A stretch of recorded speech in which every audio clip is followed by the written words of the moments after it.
Now we have our clients and application ready. Let us create a server group that is called as server class in Splunk, and I'll name this as indexers. So for indexers, I'll be deploying our own custom created app. As you can see, we have successfully created server group called indexers. Now I'll add an applications, that is a Splunk demo. We have successfully added. Click on save. As you can see, this indexer group as this Splunk demo. Now there is an option add clients.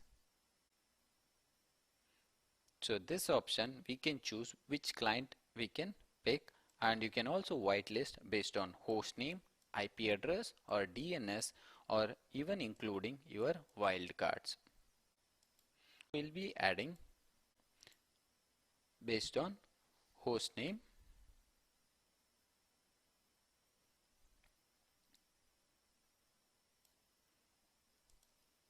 this is our host name. Once you have added host name, click on preview. You will be able to see this check mark or choose on matched buttons so that you can see all the instances or the clients that are coming under your whitelist. You can also explicitly mention any blacklist, although by default all other apps or all other clients which are not matching this criteria will be discarded. And also you can match by filter, that is using Windows or Linux machine. As you can see, we have one Windows client and one Linux client. So this is OS based match filter, which will be very useful while deploying add-ons and input configurations. I'll click on save. Now as soon as I click on save, we should be able to see we have one client in our server group and one app as part of this group. So we have 100% clients deployed apps successfully. As we clicked on save, the app was copied into our indexers and it was deployed. Let us go back to our forwarder management console. We'll be able to see that a few seconds ago, that was when our indexer reported to our deployment server and picked up the configuration to deploy one app. Now let us log into our indexer and verify whether we have our new configuration as part of for configuration deployment using deployment server.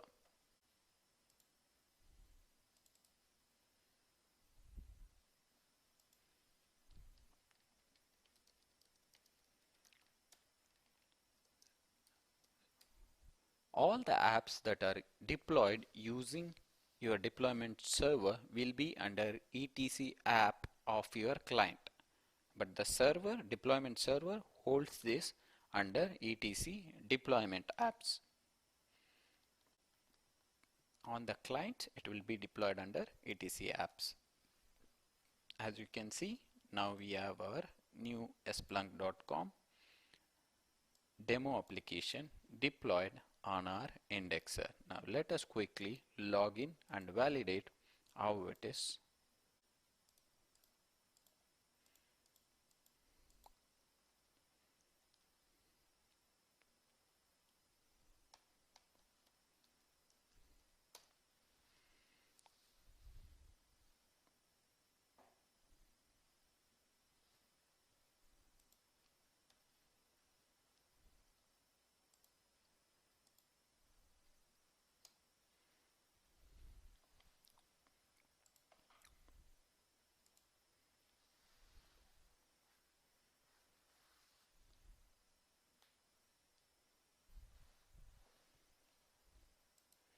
Let us log into our indexer.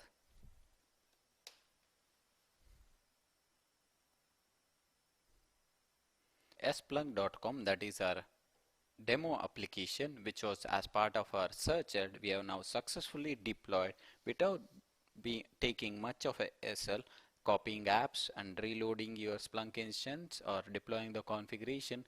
We have all done this using deployment server with using just your forwarder management console.